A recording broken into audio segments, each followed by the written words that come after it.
Alrighty, now let's get started here. First off, I'm just going to take a piece of good old-fashioned Ethernet cable, Cat5e. I'm not into the Cat6 stuff. I'm not going to get into that debate for this video. But first thing you're going to need to do is simply just strip off the outer jacket, like so. Now for this, what I do is just simply take that tool there that I'm holding, the stripper, and then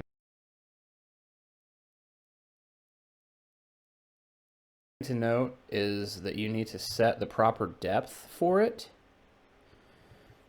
Otherwise, it will just cut the wires underneath, and you don't want that. So be very, very careful. What I recommend doing is setting it kind of shallow and just kind of working the wire back and forth, as I'll show you here.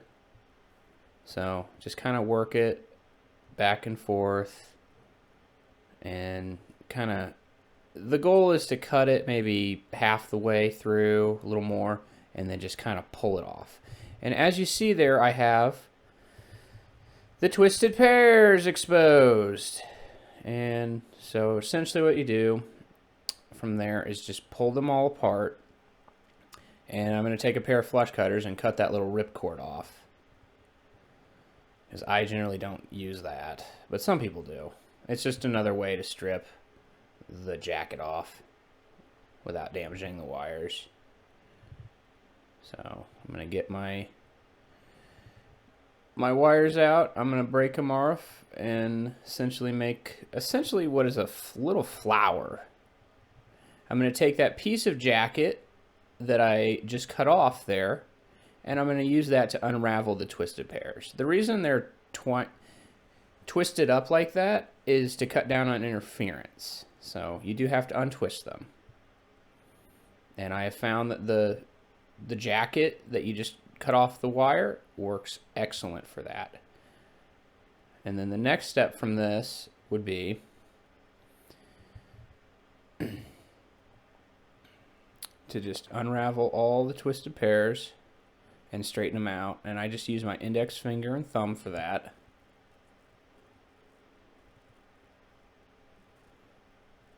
See, just continuing, twisting them, getting them all kind of unraveled, and just straightening them out. Yeah, definitely just kind of pinch the wires between your thumb and index finger and just kind of iron them out, straighten them out. Because eventually you're going to make a ribbon out of this. There's a certain order that they go in. And see there they are, just all kind of unraveled and straightened out. So that the next step is to put them in the proper order. So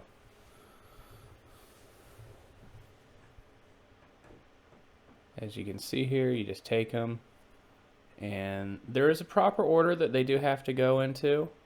I generally do T586B protocol, and that's kind of the industry standard for this. I don't recommend switching very much between A and B. As you can see on the Klein tool there, which I highly recommend, and I have a link in the description. I've used several, and I really like this Klein because it does have the T586B protocol written right on the tool, which makes it so much easier than just using your cell phone or trying to memorize that crap like some kind of super nerd.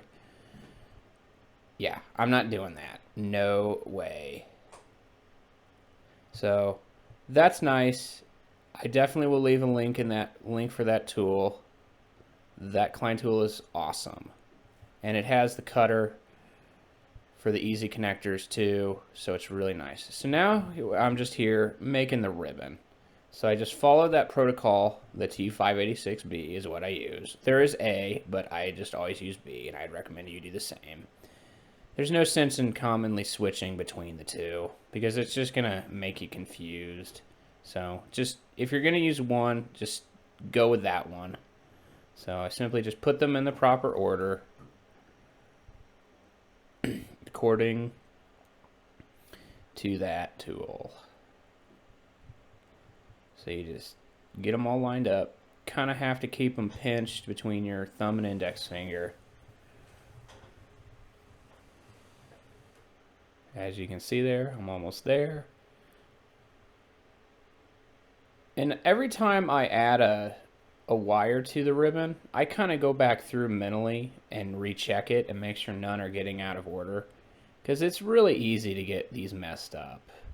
And it's also kind of nice with the easy connectors, just because you can double check everything because they poke through the ends, and you can go through and double check everything on that and make sure that it's a good crimp before you crimp it and potentially waste it. Okay?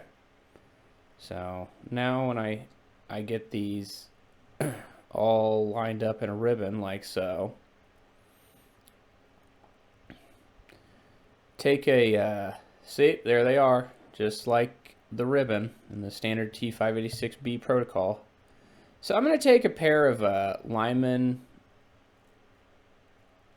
those old Lymans, although I'd probably recommend using Dykes for this, looking back at it now that I'm doing the voiceover, and just kind of cut it at a 45-degree angle, because it'll make putting, yeah, just cut that. I recommend cutting it with a little bit of a 45-degree angle.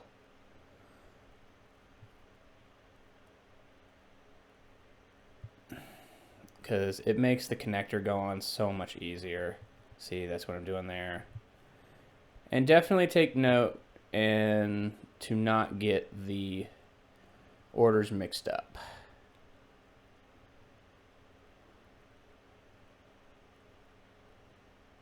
So, yeah. Again, I don't recommend using linemans for this part.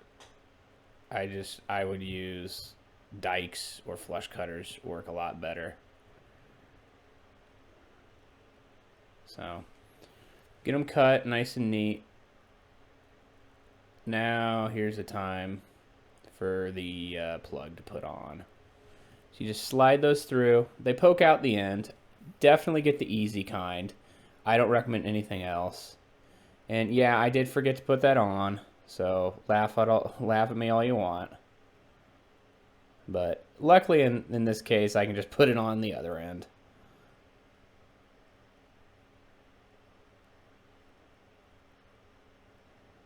So that just what plugs on the end.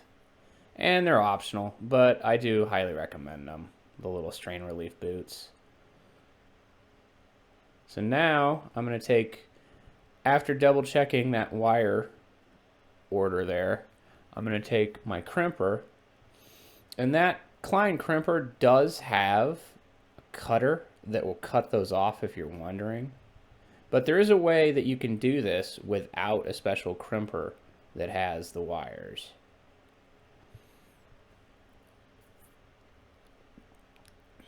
So now I'm just taking the linemans and just kind of biting onto those and just kind of pulling that and seating that Ethernet plug on there really tight. And then I'm just going to plug it, kind of put the strain relief boot up in it. Now I'm going to put it in the crimper and simply just crimp away. So this is just kind of the more traditional method. You just, and when you hold those crimpers, definitely hold it so the handle, you're gripping it from the top part of it so you can get more leverage on it as well. And then there you go. Voila, it's crimped. And then now for the other end, I'm going to do something a little bit different. It's going to be the same thing where, see, put the stain relief boot on, strip it just like before.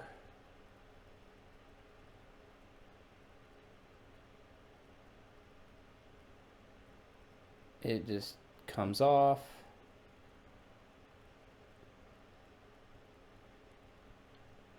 This is just going to be the same thing as before. You just cut the jacket off, unravel the twisted pairs, put them in the ribbon, slide them through. But in this technique would work even if your crimper doesn't have a cutter.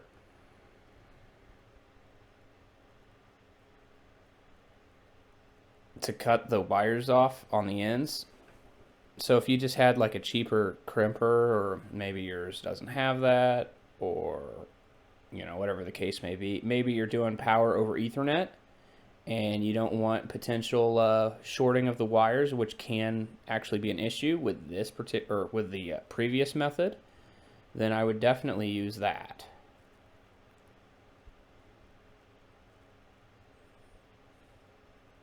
So definitely just unravel the wires there. Simple as that. So there you go. We got the 4 pedestals, and then just twist them out with a piece of outer jacket.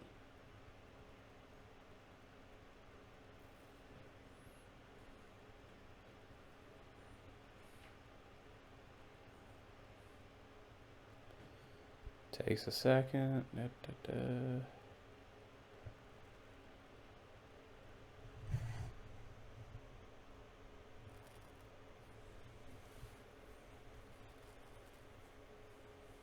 So, yeah, I mean, this is just the same as before, really. See, there I've got them all unraveled. Straighten them out.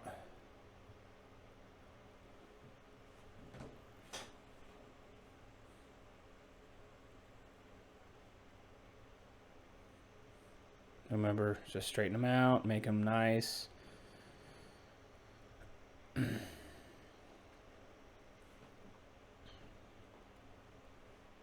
Like so. Oh, that's a nice tool. I'm going to put a link for it in the description. And essentially, that's just a tester. And it's got one end that you can plug in one of the wire, and the other plugs in the other end, and it just runs through and tests the wires. Definitely gives you a lot more confidence to know that the wire's good, and if you are having issues, it is a different problem than not the wire that you just made. So definitely going back to that T586B protocol.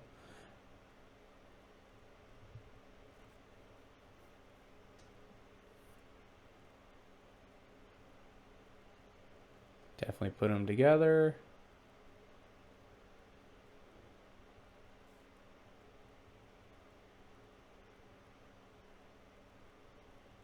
So, just like before.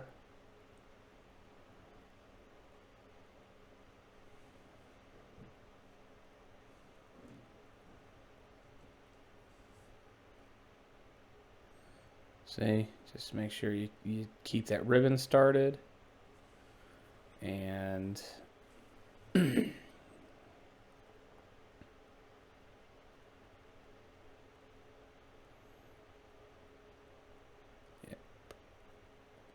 so definitely make sure you get a nice ribbon, they're straight. And they do tend to want to kind of get out of order, so you definitely kind of have to really hold them down tight sometimes. Again, now it's just cut the ends off. Again, looking back at it, you're probably better off just using dikes and not linemans for that particular cut, but you can get away with linemans.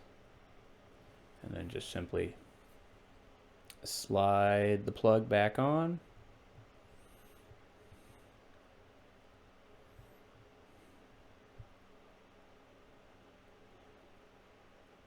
So, and then the parts that come through, definitely I like to kind of bite the ribbon down and make sure that's seated up on there nicely. So now the next step here, I'm going to take my flush cutters, and this is what deviates from the first method, and cut those off. And they're going to cut it off flush rather than using the trimmer and the crimper. And as I put it in the crimper,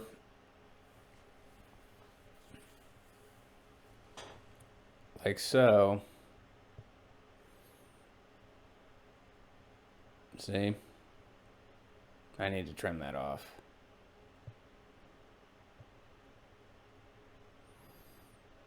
See, you just trim that off with a pair of flush cutters.